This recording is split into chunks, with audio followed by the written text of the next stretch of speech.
Alright, let's get to part 3 where the Disney Renaissance has begun. In the 90s, Disney has been a hit all throughout the decade, and while some didn't do alright at the box office, some were a big change. So, let's get to part 3, Disney Renaissance. The Little Mermaid. This movie was a great start for the Disney Renaissance since it brought back Disney with the whole fairy tale aspect. I will say, I didn't watch this one as a kid until 2006 when the Platinum Edition DVD came out, so at least I finally watched it. Then I watched it the second time and it's still timeless. Everything in the movie is great. The music, the characters, the animation. This movie is like the classic Disney films.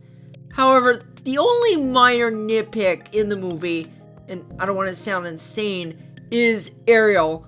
I like Ariel, but I don't love her. She can be a little whiny, but either way, that's what every females in real life are. There are moments with Ariel I like. I like when she doesn't speak. I like when she saves Eric. I like her singing, and obviously Jodie Benson doing the voice. So yeah, despite the character flaws on Ariel, she's still good as always. And for the movie, it is still one of the best Disney films. Now, where would I rank this movie with the others? Well, I'm gonna put it in the great category, but pretty lower. It will stay in the great category. The Rescuers Down Under. This is odd to put this movie randomly during the Disney Renaissance, but hey, let's include it. This movie is actually better than the first Rescuers movie, and while I didn't watch the sequel as a kid, I could have waited for a long time. For an adventure movie by Disney, it looks impressive. Plus, this movie is underrated. When the movie came out in 1990, it didn't do well during the box office sales. Well, you gotta remember this movie doesn't have the Disney formula like fairy tales. I understand, but Disney wanted to have something different. Either way, this was fun watching it when I was on Disney Plus. I'm gonna put it in the good category, but way above. Yeah, I couldn't put above The Little Mermaid because that's classic. Beauty and the Beast. Okay, this is the big one. My favorite animated Disney film. I've talked about this movie in 2 videos if you want to check it out. But yeah, my opinions hasn't changed in the past 10 years. This is the closest to the Disney formula. Everything in the movie is perfect. Well, not perfect. There is one nitpick in the movie, and that is the human design of the Beast. Yeah, the way he designed by animators just feels off, and yeah, he does. Plus, it would have been nice if his name was Prince Adam. Yes, the name is real, look it up. But still, it will always be my favorite Disney animated film, and definitely one of my favorite movies. Now that I'm older, this movie gets better and better every time I watch it. It easily goes into the amazing category on the first spot. You deserve it. Aladdin. Before Beauty and the Beast, I was super obsessed with Aladdin when I was a kid. As an adult, I still like it. The movie is very modern, which is fine. Once in a while, the modern talk in the movie can be a little annoying, but I try to avoid it because this is still a great Disney movie and definitely deserves in the Disney Renaissance. Everything in the movie is great as always.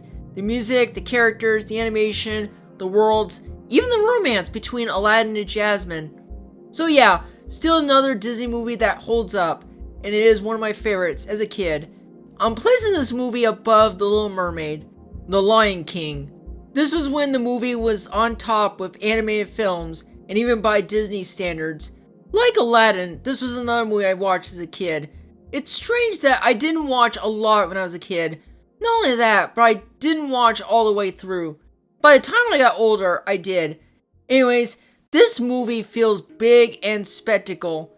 If you haven't watched it on TV or a computer, it feels big. And while the story is like Hamlet, but more kid-friendly, it was a good idea to make that, and not to be confused with Kimba. Oops.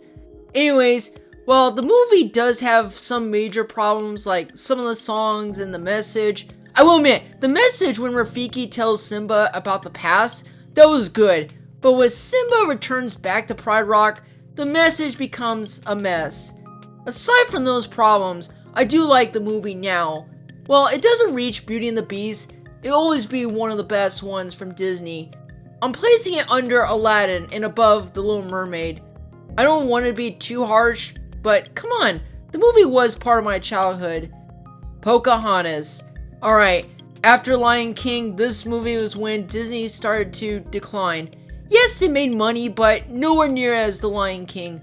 As for the movie itself, it's alright. I do remember watching as a kid and even owning the VHS.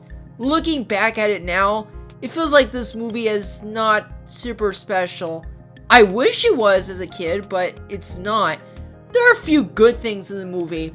The animation, of course, and the songs, they are pretty good, but nowhere near as Alan Menken's songs.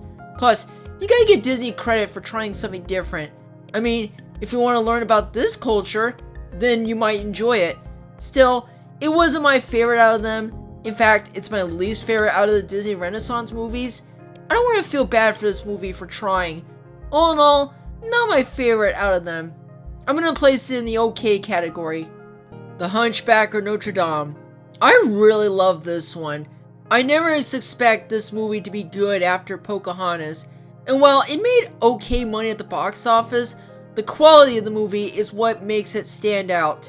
So let's get to the stuff I don't like.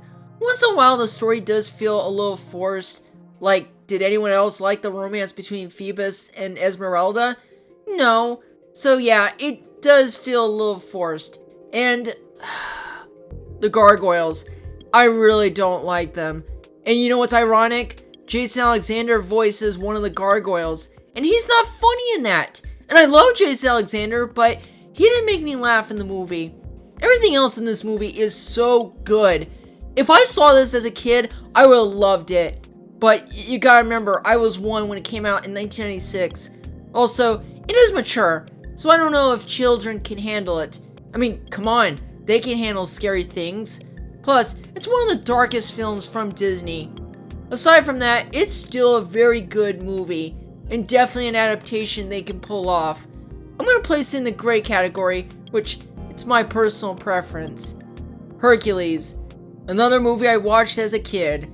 I probably like this one over Pocahontas. Maybe it's just me. And yeah, it does remind me of Superman pretty much. Still, it wasn't good as the other Disney Renaissance, but it's not on the same level as Pocahontas. Hades was funny, some of the action scenes look cool, and the songs are pretty good. Which, not super catchy as the others. Yeah, and it is odd that I loved it as a kid, and it got less when I got older. Unlike Aladdin, where I still like it now, with some problems, this one is like almost wanting to like it. So yeah, Hercules is a passable movie by Disney standards.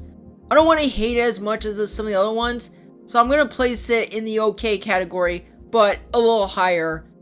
Mulan. Besides Hercules, where I watched it as a kid, but in a later year, Mulan is the one that I watched at the right time. In fact, I was 3 when I watched it for the first time. I will say, I loved it when I was a kid.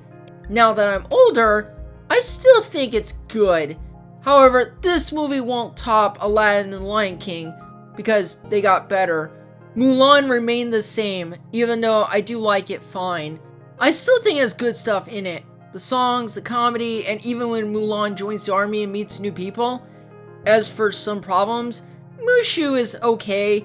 Some of the Chinese culture stuff was pretty good, but I would like to see it explore more. Also, the villain is okay. I don't know if anyone likes him, but he's alright. I don't find him forgettable at all. All in all, Mulan is definitely alright at best, but it still gained a following as it went on. I'm placing Mulan in the good category. Tarzan. Tarzan was the first trailer I ever saw on the Mulan VHS, and I was excited to watch it. As a kid, I liked it. As an adult, I liked it. But again, it changed a bit. The animation is still pretty good and pretty creative. Tarzan is surfing on vines. That looks cool.